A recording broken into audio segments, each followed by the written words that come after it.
All right, here we are. So I picked this old tackle box up from Long Beach. I think paid $30 or $40 for it, maybe.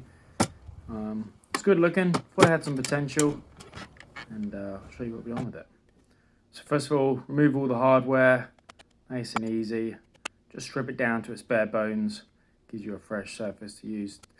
Did need a good sanding, so that's what we're doing here. Running over. Can't remember the grits. Went heavy. Pulled it back a little bit, kept it smooth, did all the fill-in jobs. What I forgot to show you here is I actually primed it all. I painted it, nice satin black. Came out looking really good. And here you can see me installing the new hardware. Got it on Amazon, maybe 20 something bucks. So got full kit, legs, hinges. Handles came separately. I found these key handles. I thought they would be perfect. What I didn't show you is I also laid in some wallpaper, as you can see there, the blue gold flowers. That was a really nice touch. All the little slots in there, had to redo those in a nice walnut wood sheet that I had. Nice little project. It was fun.